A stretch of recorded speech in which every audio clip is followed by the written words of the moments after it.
I want to tell you about a place that no longer exists. Not because it was destroyed, although, as it happened, it was. But because the moment anything existed inside it, it stopped being what it was. It could only ever be itself in the absence of everything else. Its name was Ginnunagagap. The word is Old Norse. It is usually translated as a yawning void or the gaping abyss. But those translations flatten it, make it sound like a hole, an absence with edges. What the world actually carries, if you sit with it, is something closer to a potential. A breath held before the first word. A darkness that is not the absence of light, but the presence of something that has not yet decided what it wants to become. Before Ginnunagagap, according to the old poems, there was nothing. The Voluspa, the great prophecy poem of the Poetic Edda, spoken by the seeress to Odin himself, begins at this moment. Not with gods, not with a divine plan, with a void. And the void was all there was, and it was enough. But not for long. Two realms existed at the edges of Ginnunagagap, and they were as different as two things can be while still being things. To the north, Niflheim. The word means fog world, or mist home. A realm of ice and cold so profound that it makes our winter seem like something a child drew. 11 rivers flowed out of Niflheim. The Alivagar, the icy waves, pouring their frozen venom into the void. The cold moved southward, filling Ginnunagagap from the north like a tide that had nowhere else to go. To the south, Muspelheim. A realm of fire, of heat so absolute that nothing from the cold world could survive at its borders. Snorri Sturluson, the 13th century Icelandic scholar who wrote down the Poe's Edda, our single most important source for Norse mythology, describes Muspelheim as blazing and glowing, the place where a giant named Surt sits at the border with a flaming sword, waiting. He has been waiting since before the world was made. He will still be waiting, there at the end of it. Between them, absolute cold to the north, and absolute fire to the south, lay Ginnunagagap, the void, holding them apart, and then, inevitably, not. The prose Edda describes what happened in the void with a phrase I have not been able to stop thinking about since I first read it. It says that as the ice from Niflheim crept south and the heat from Muspelheim pushed north, the place where they met in the middle of Ginnunagagap became, and I'm paraphrasing, as mild as windless air. As mild as windless air. In the middle of the two catastrophic extremes, something gentle happened. The ice melted. The poison of the Alivagar dripped, drop by drop, into the void. And those drops, warmed by the breath of Muspelheim, began to take shape. This is not a creation myth that begins with a god who decides to make things. There is no divine intention at the start of this story. There is just chemistry. Fire and ice finding each other across an empty darkness, and something forming in the space between them. The way life has always formed, in the places where conditions are exactly right and no more. From those drops, something emerged.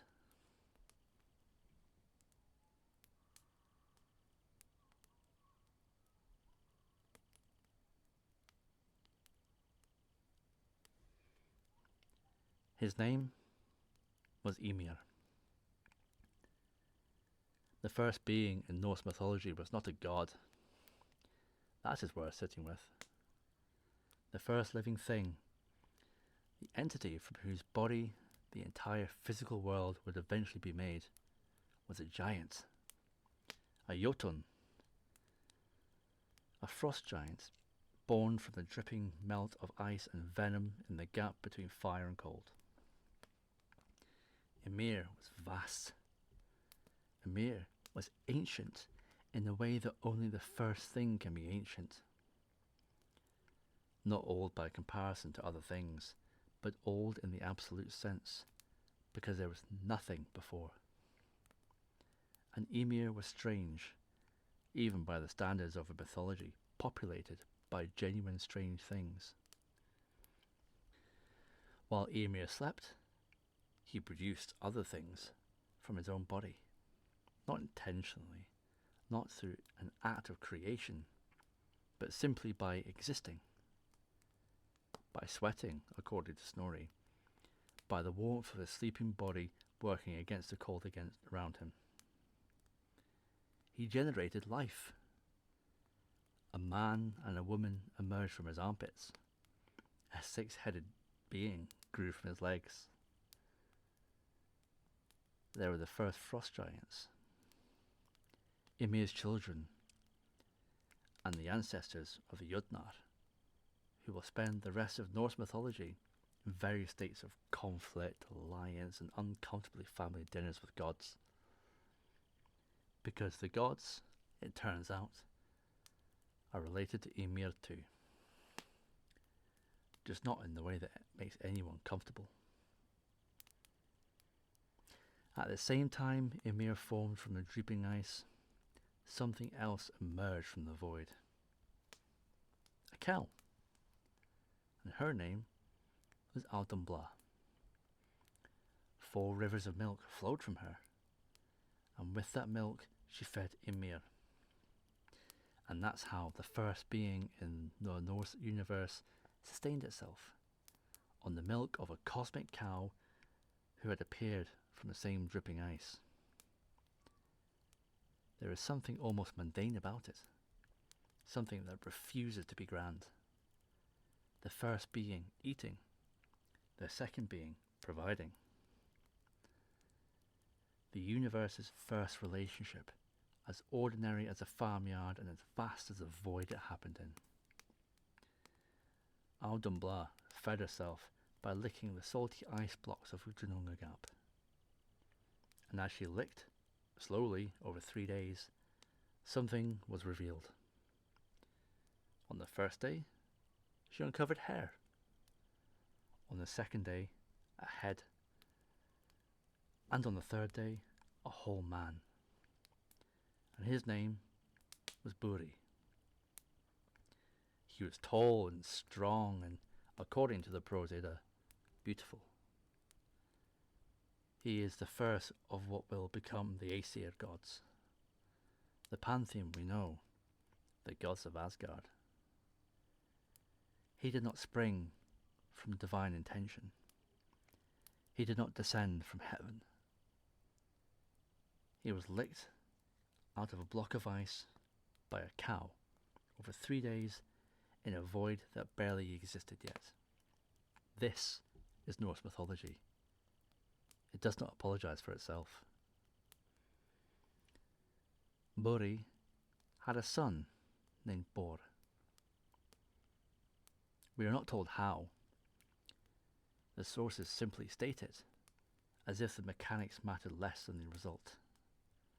Bor grew up in a world that was still barely a world. The void, the ice, the fire at the edge of it, Ymir producing more giants in his sleep. The slow, grinding tension between the two races that were already, on some level, not going to get along. Bor married a giantess named Bestla. Think about that. The son of the first god married a descendant of Ymir, the ancestor of the first frost giants.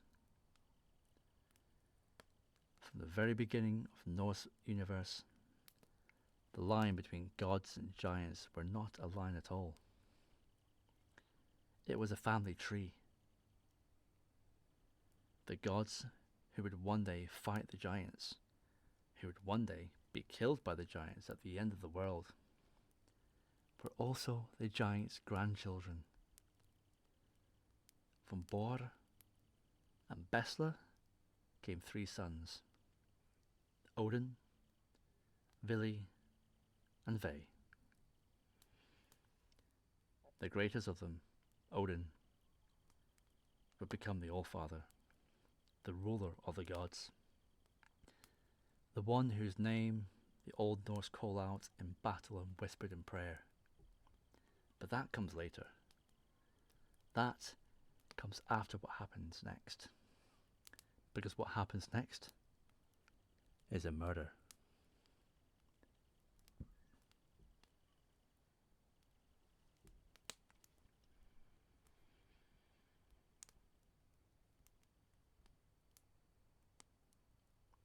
Odin, Vili, and Ve killed Ymir.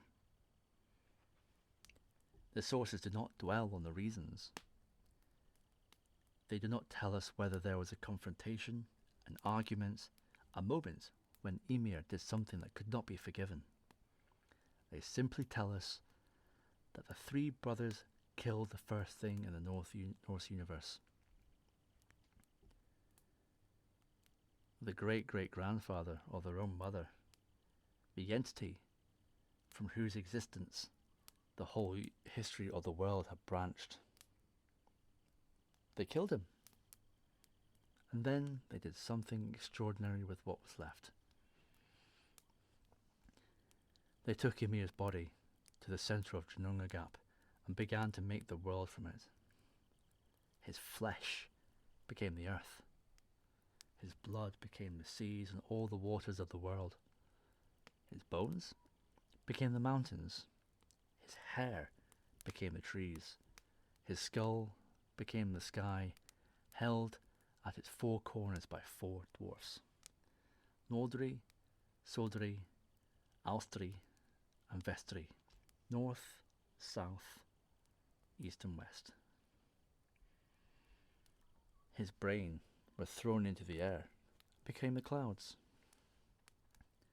His eyelashes, and I want you to hold this image, his eyelashes became the wall that surrounds Midgard, the realm where humans will one day live. The barrier between the world of people and the world of giants is made from the eyelashes of the first being to ever exist. The Norse did not build their world from clay or light or spoken word. They built it from a body. When Ymir fell, there issued from his wounds such a flood of blood that all the frost giants were drowned, except for Belgemir, who escaped with his wife, climbing onto a hollowed out tree trunk, something that could serve as either a boat or a coffin. From Belgemir and his wife, the race of frost giants continued. They survived the blood of their own ancestor. They lived on in the realm that were not Midgard, in Jotunheim, the realm of giants. And they would not forget that the gods had done this. They would not forget for as long as there was a world to forget in. The enmity between the Aesir and the Jotnar is not ideological. It is not a war between good and evil. Norse mythology is not particularly interested in good or evil as categories. It is personal. It is genealogical. It is the specific ongoing grievance of a people whose ancestor was killed and whose world was made from his body, by cousins who decided that what existed was insufficient and needed to be remade.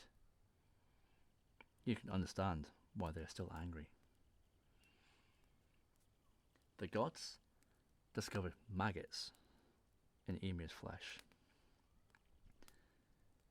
They gave those maggots intelligence and the form of men, but the sources say they live in the earth and the rocks. These are the dwarfs.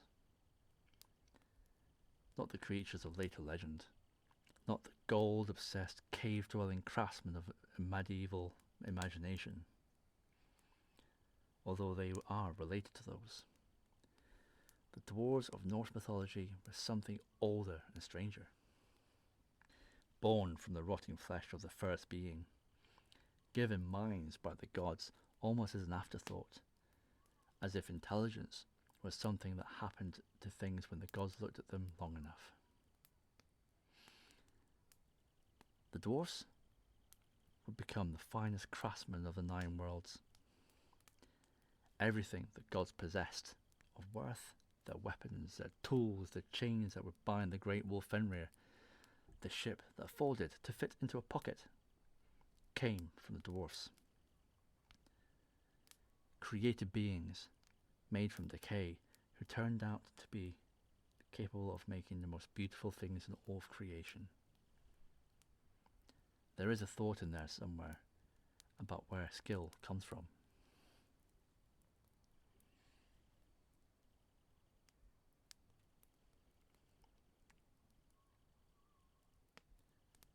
After the world was built from Ymir's body, after Asgard had been raised as a home of the gods, after the sky was held up by 4 dwarfs standing in the 4 corners of the world, 3 gods went for a walk on a beach. This detail I love. The creation of the Norse universe, the dismemberment of a primordial giant, the drowning of an entire race in a flood of blood, the fashioning of mountains and oceans and clouds from the flesh and bone. And then Odin, Vili, and Ve just went for a walk on a beach. And on that beach they found 2 trees, or 2 pieces of wood. The sources differ. Some say trees still standing, some say driftwood on the shore. What they agree on is this. The 3 gods found something made of wood, and in the shape of nothing in particular yet, they looked at it and decided to make people. Odin gave them the breath and spirit. Vili gave them consciousness, the ability to think and feel. Ve gave them appearance, the physical form we recognize as human. In the older poem, the Voluspa, the same gift is described differently. Heat and colour, the warmth of living skin. The Prose Edda and the Poetic Edda do not agree on exactly what Ve gave. What they agree on is this. He gave them the quality of being visibly, physically alive.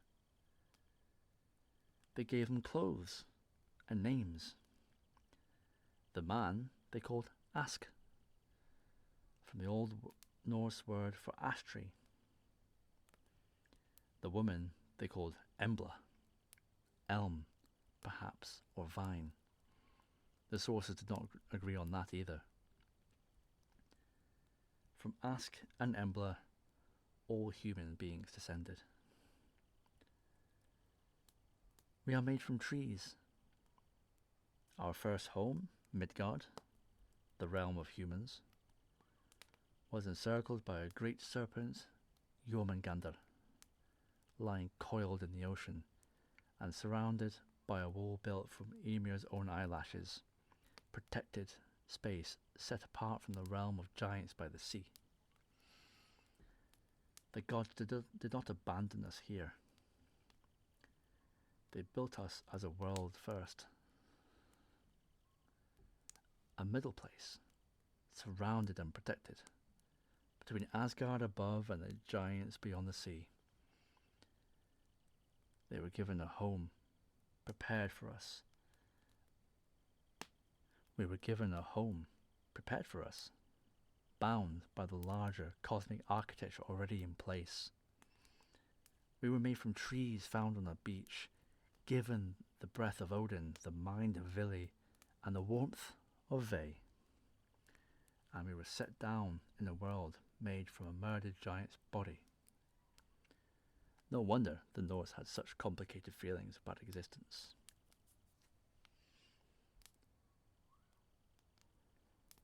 Let me describe to you what the Norse universe looked like once it was finished. At the centre of everything, Yggdrasil, the world tree, an immense ash tree, the same species as Ask, the first man, whose branches and roots hold the 9 worlds in their proper arrangement, like a structure built to contain everything that existed and everything that could exist. Its 3 roots extended to 3 different wells. One root extended to Asgard and the realm of Uther, where the Norns weave a thread of fate for gods and humans alike. One extends towards the realm of the giants, to the realm of Mimir, where wisdom is kept in the water, the well from which Odin will one day drink at the cost of his eye. And one extends to Niflheim, to the well of Valgamir, the source of all rivers, where the dragon named Nidhogg gnaws at the root from below, slowly and without ceasing, working towards the day when the tree falls. Yggdrasil is not a comfortable image.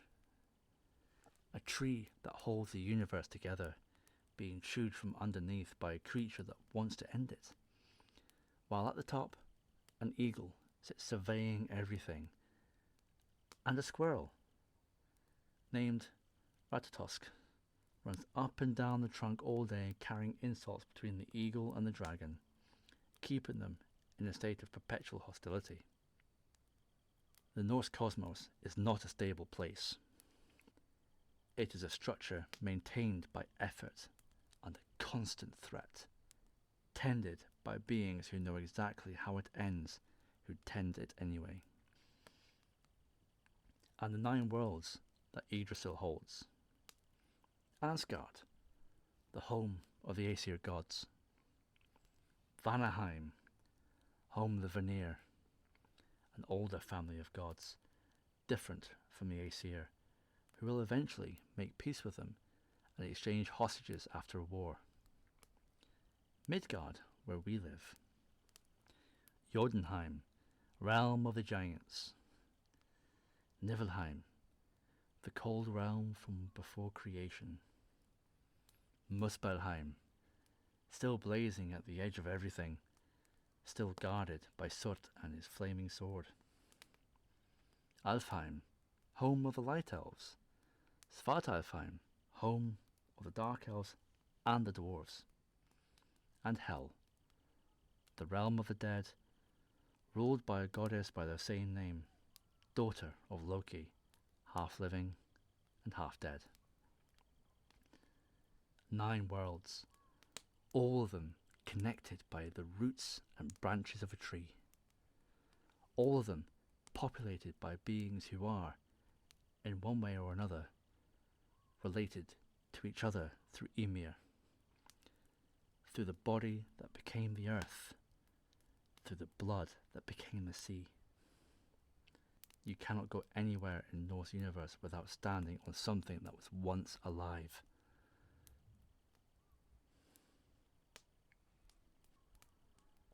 I want to bring you back, for a moment, to the beginning.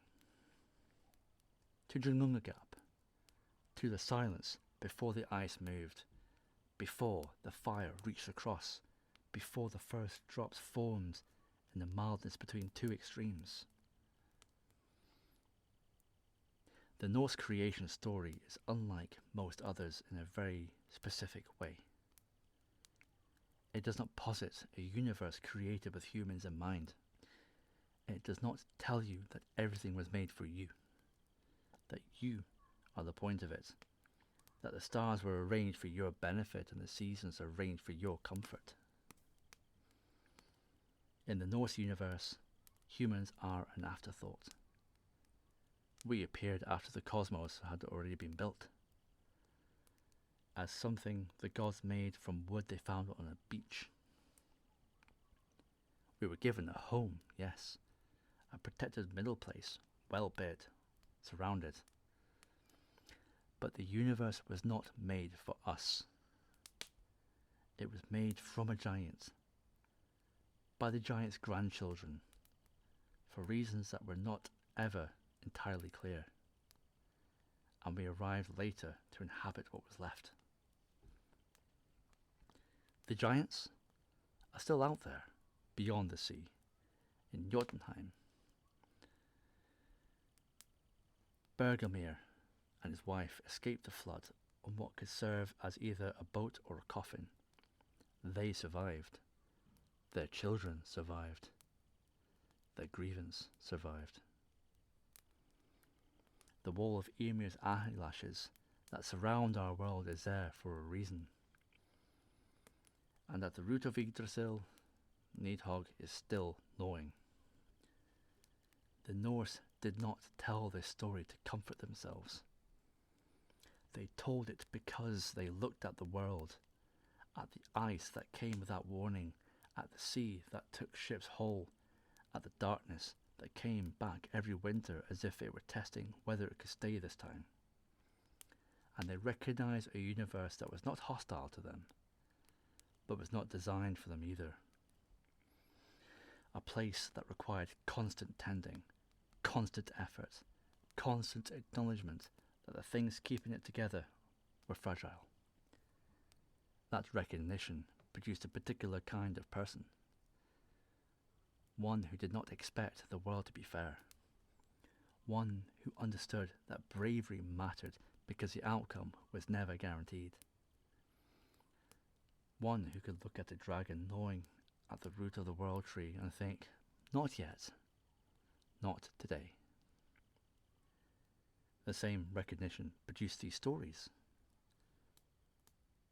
Stories told in the long dark of a Scandinavian winter by fires that needed tending in a language that has mostly been replaced by others. Preserved because someone thought they were worth preserving. Reaching us now because enough people across enough centuries decided that the old poems mattered. The void is still out there, under everything. Ginnunagagap is still there, in a space before the universe decided what it meant to be.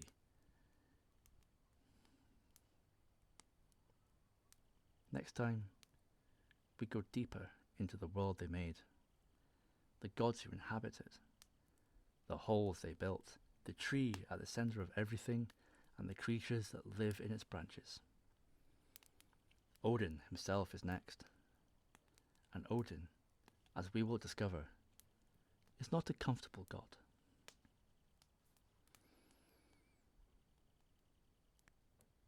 Sleep well. This has been The Sleepy Soldier. If you fell asleep before the end, you were listening the right way.